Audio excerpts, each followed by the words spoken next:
The question in my mind is, how do you create or relaunch a highly profitable and successful 6 to 7 figure business?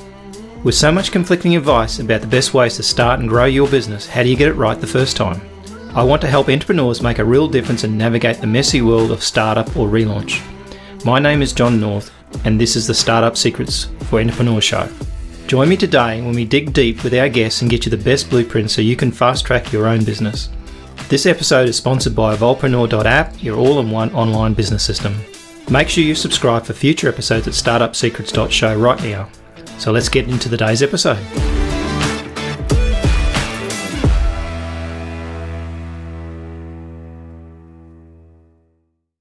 My name's Ian Moyse. I've just been on the Startup Secrets Show, and you will hear about how we discussed moving the dials in new businesses, the challenges of salespeople driving new sales, how the buyer has changed, and how you can really create a new business through doing the basics really well, questioning skills, and building rapport with customers that results in new revenue.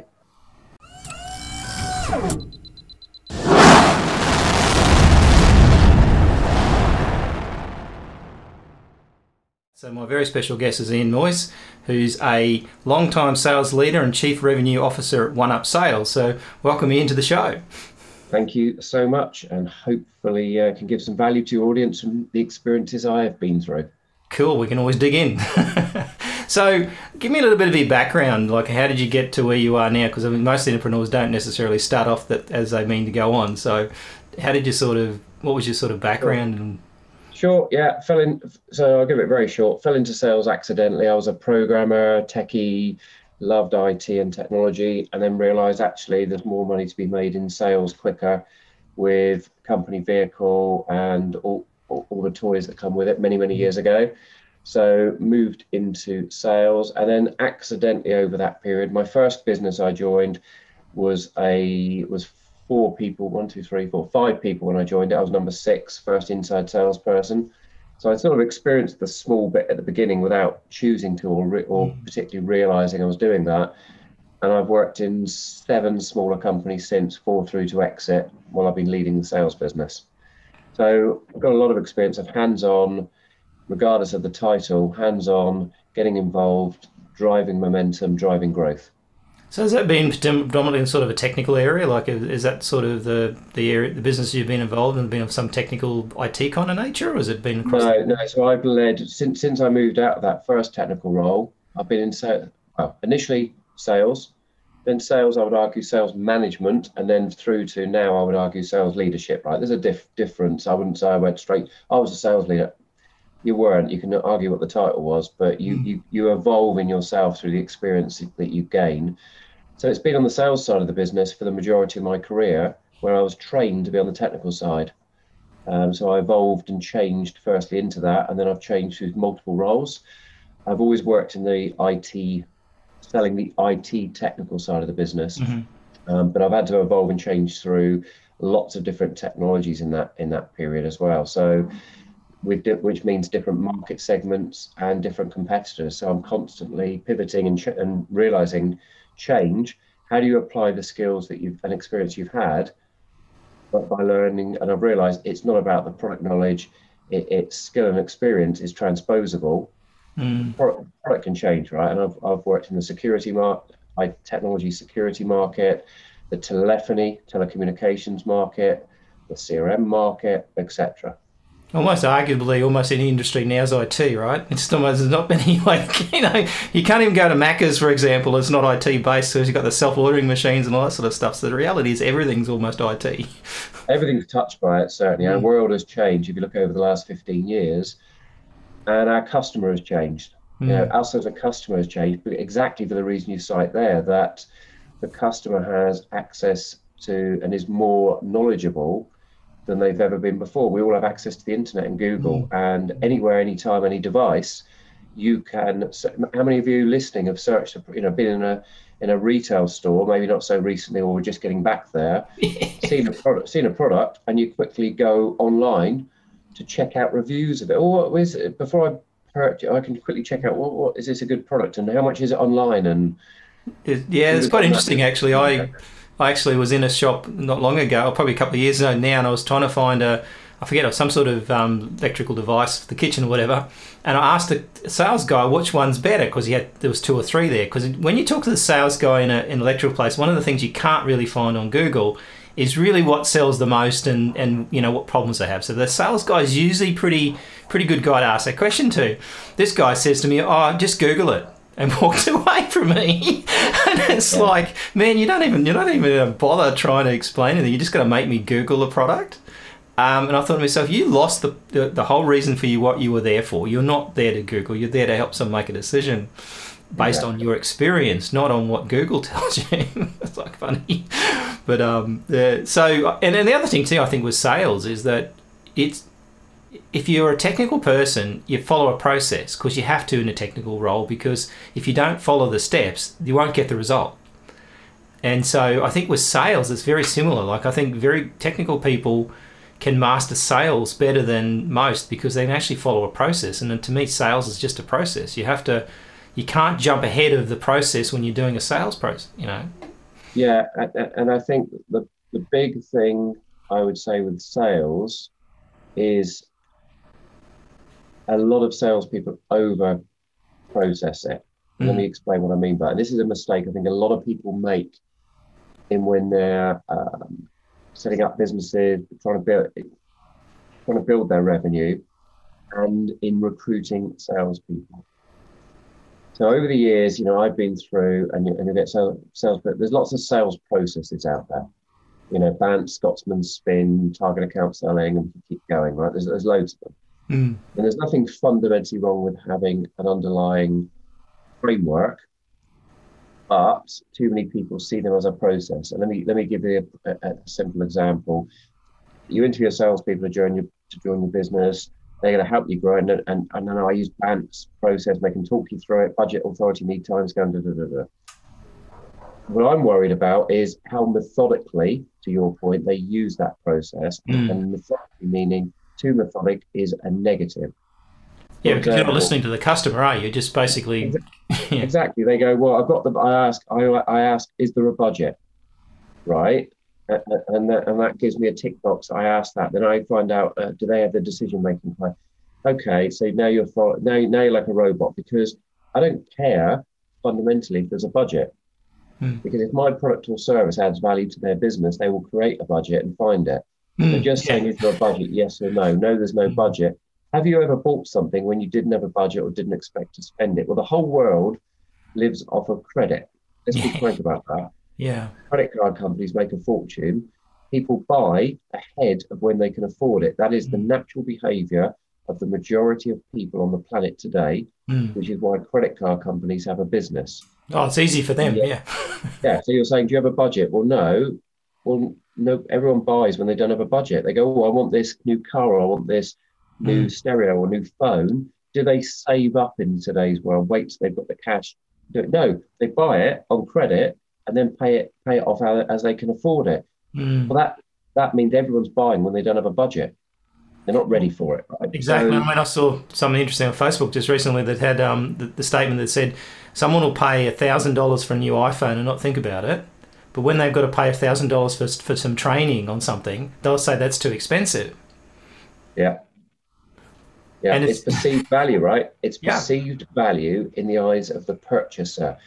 And that's what you've got to quantify. So, I say to people, I get all that, and there's these frameworks, but the fundamental for me in good salespeople that are going to drive your business growth are ability. Number one is ability and aptitude, because I can train product knowledge, I can coach you around things around it, but it is determination. So teach common sense.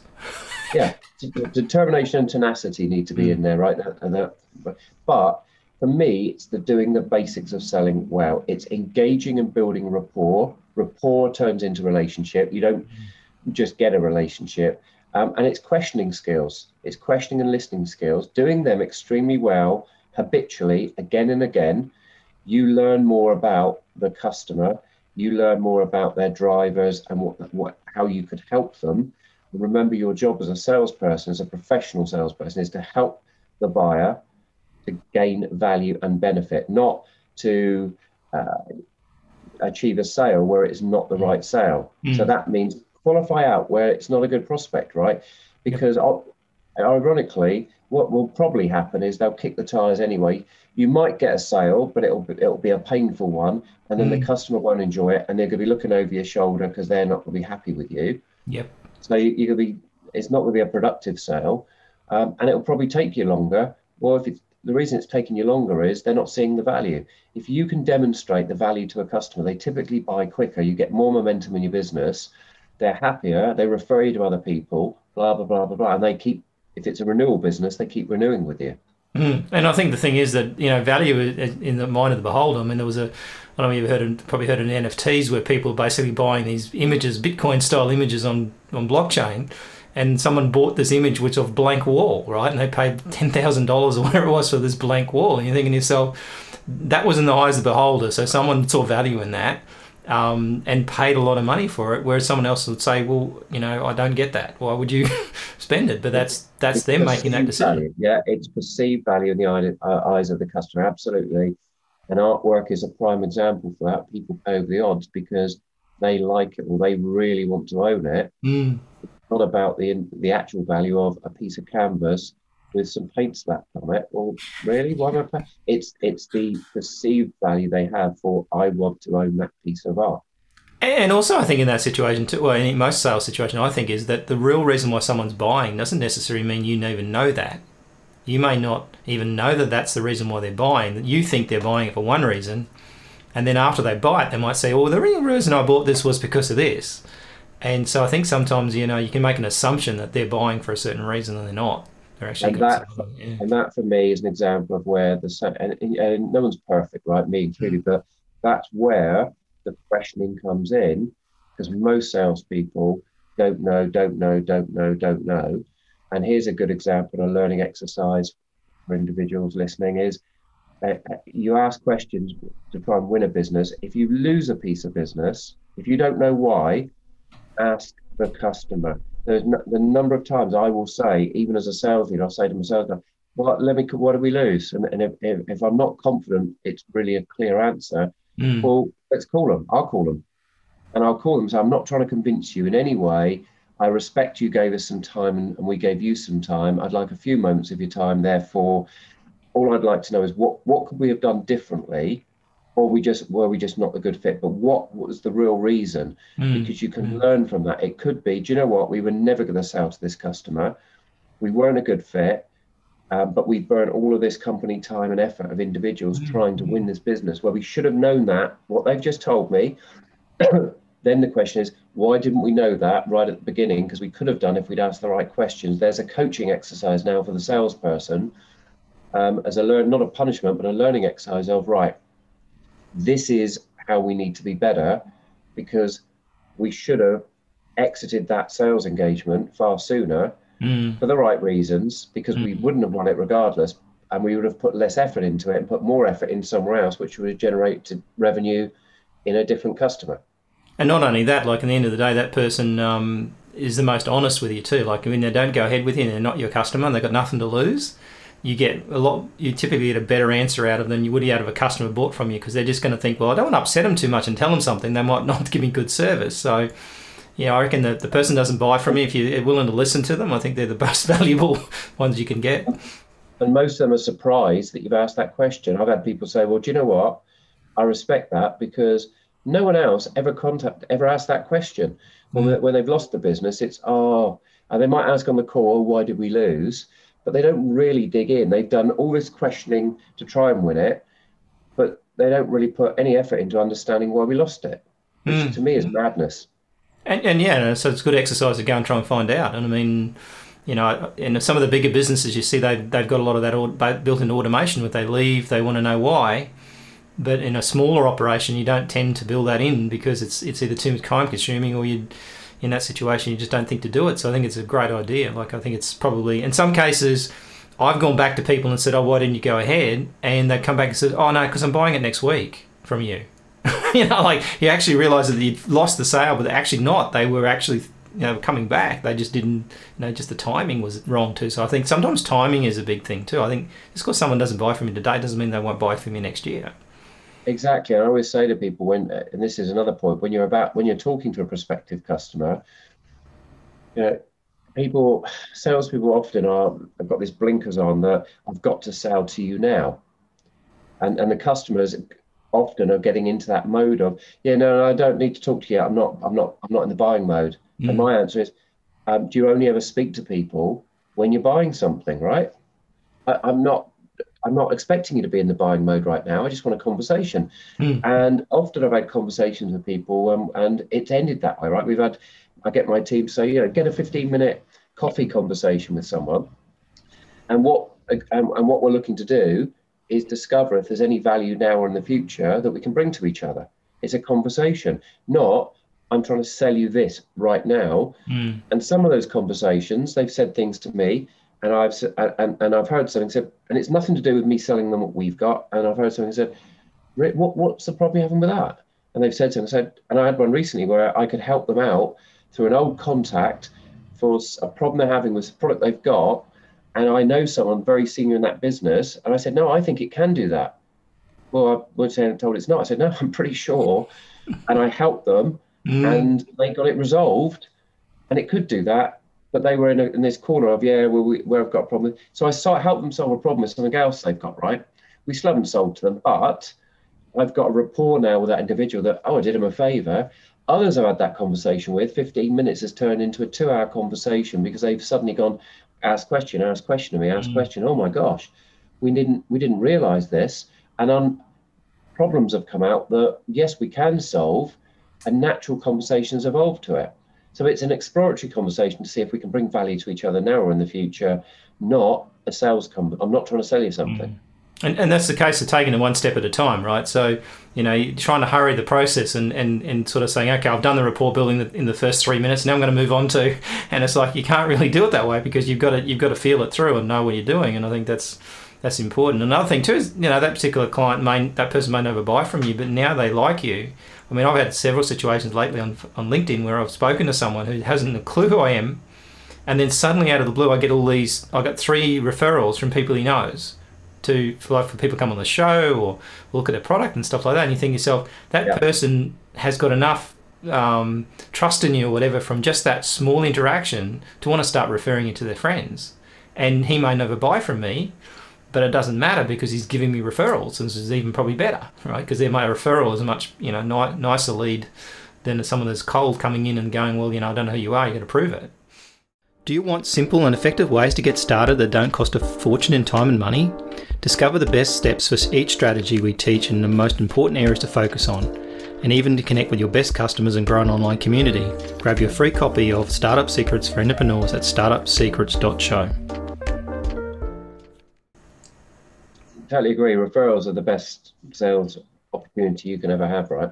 So the more people you talk to, the more accidental business you get. That's what I've found. That's what I've discovered. And with social media, social influence, reaching out, the more you take part, the more you give, whether it be, contributing, answering someone's question. Don't always have the agenda. I'm blinking on selling my thing. How am I giving value to people? You're not giving free consultancy and going out there and giving them 3 days free work. I get that. There's a balance, but is contributing. The more you contribute and you have more conversations with people, and I say to people, we're getting back to the real world now. When you go to events, I say to my salespeople, when you sit down in the auditorium and you're listening to a talk on something and you go into another one, or you come back after coffee, move around. Sit next to different people all day. Every time you sit down, you can sit next to 2 people and talk to them. Because that's 2 people you have a conversation with, not a sales conversation. You have a conversation, a natural, about what you're here for and who you work for. Okay. Don't you find though sometimes you sit in that seat and then someone else comes along and goes from the previous session they were sitting there. It's like, hey, what are you doing on my seat? Weird one, right? Yeah, it's quite funny, isn't it? Like it's almost like you're programmed to go back and sit in the same place. And I always found, even at those events, if you had to sit at a different place, you got a whole different perception of what was going on the front of the place as well, in terms of the presenters and stuff like that. It's quite amazing just moving yourself between places. You can get a whole different perspective. all you're having, right, is conversations. Create conversations with people that aren't a sales pitch. They are a conversation. And I remember one many years ago, I sat next to someone, just that chit-chat conversation. That turned in to being a large European sale for me, because that individual happened to be the CIO of a business. And we were just chit-chatting. He said, and I remember, people will ask you, what do you do? Right? And it's not for a sales pitch, but what do you, oh, well, we do this sort of stuff, whatever. And, oh, that's interesting. And they'll ask if it fits or it's interesting. They'll probably probe you and go, we should have a conversation about that. Right? And it evolved from that into a business card. It evolved that into a phone call, into et cetera, et cetera, et cetera. And I always remember is that started off by me accidentally sitting next to them and saying, morning, what are you here for? And we ended up, who do you work for? Natural chit chat between you.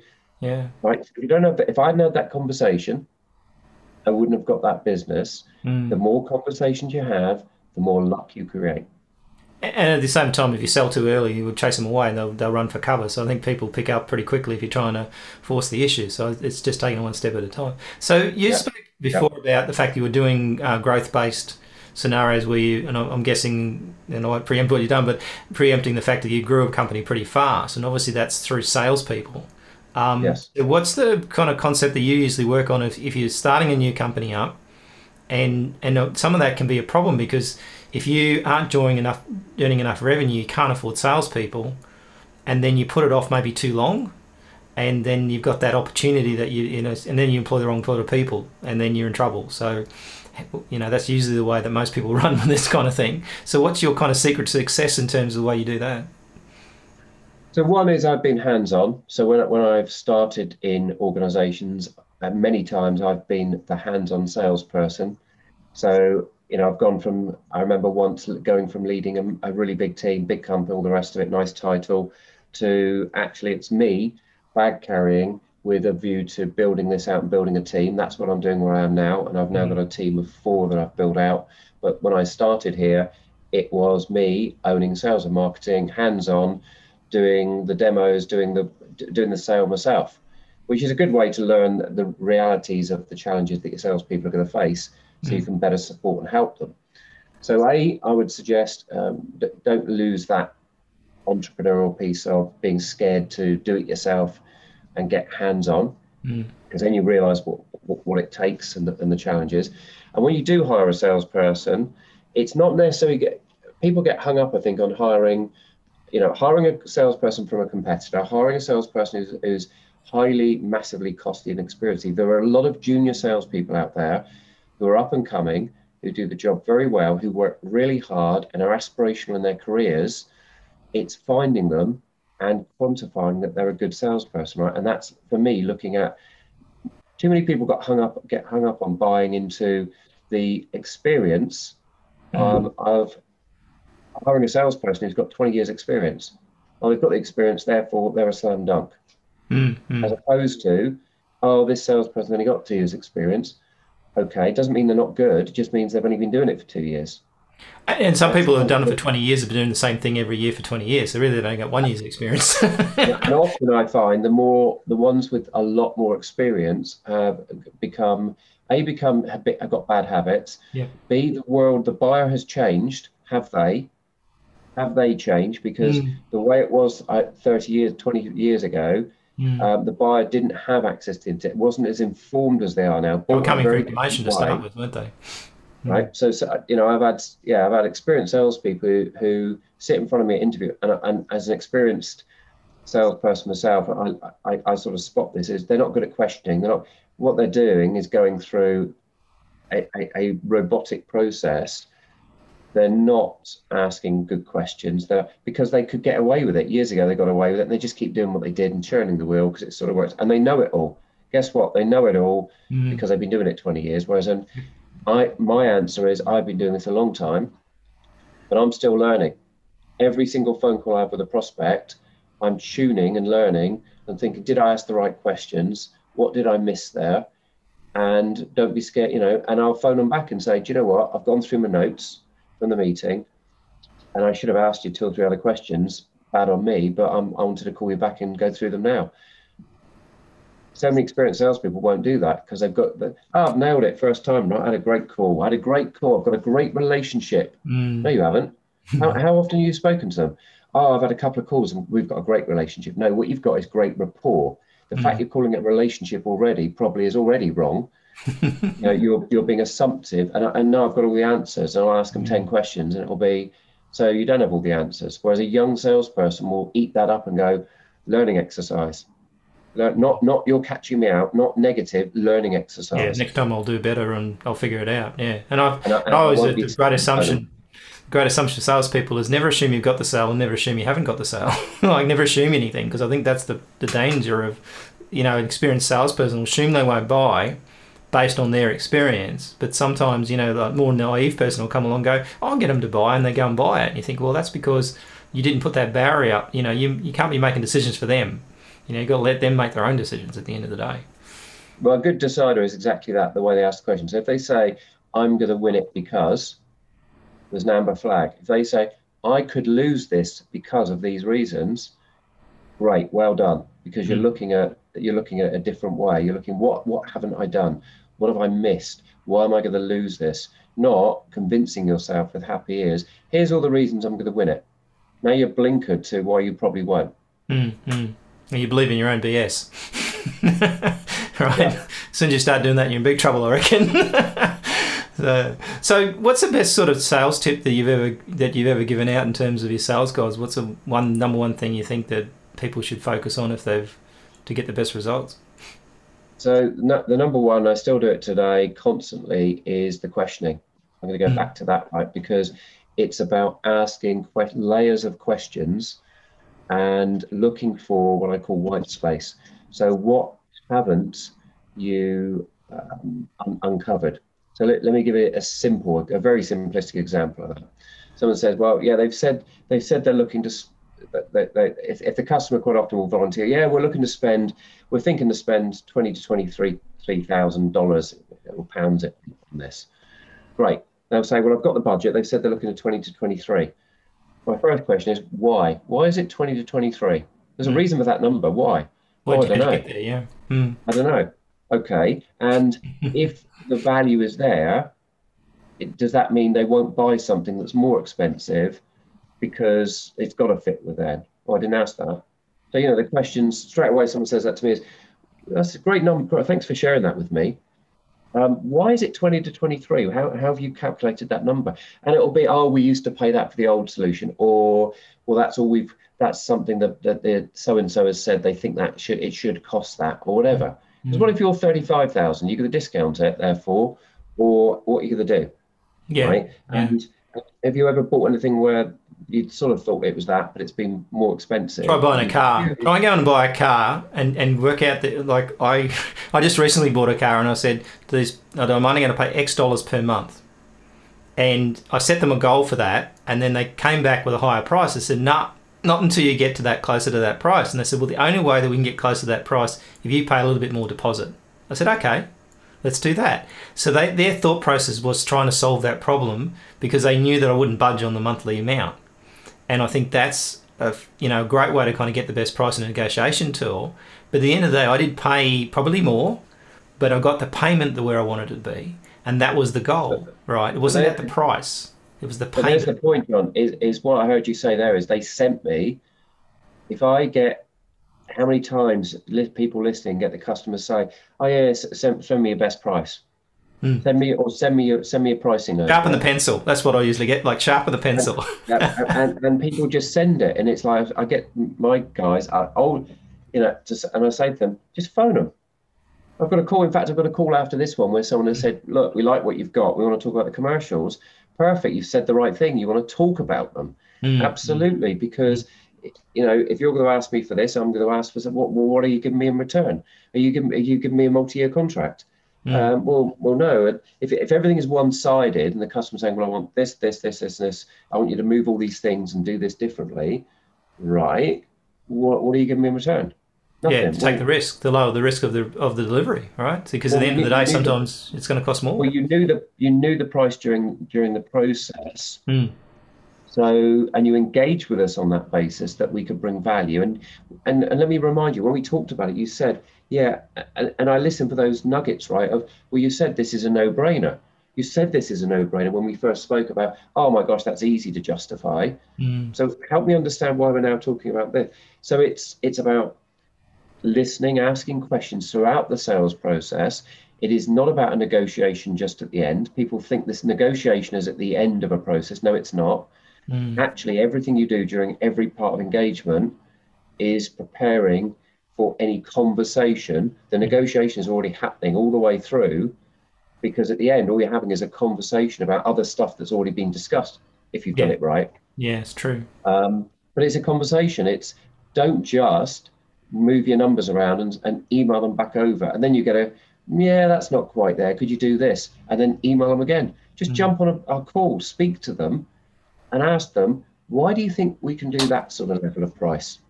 Well, help me. And you get, right? And it's a conversation. You get a lot more done, a lot quicker. And you also build more rapport with that individual because you're talking to them. You don't build rapport. How hard is it to build rapport electronically? You build, well, a nugget for people. Here's what I talk about with my salespeople. You've got a money box in front of you, a piggy bank. And every time you engage with that customer, you put little coins in of rapport.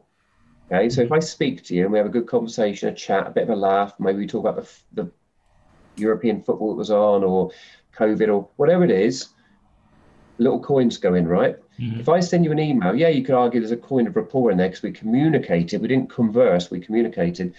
But it takes a lot more. If we have 10 emails, I bet in one conversation I can build more rapport with you than 10 emails. So have a conversation, and don't think you've got a relationship until you've got quite a lot of coins in that piggy bank. What you've got is rapport, and don't ask more of the customer than you've earned. So what I mean by that is, if you're spending the coins when you send the emails, aren't you?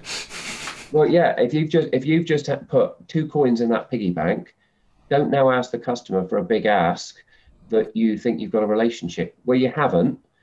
And I'm now asking you for more than I've put in. You can't take more money out of a piggy bank than you've put in, right?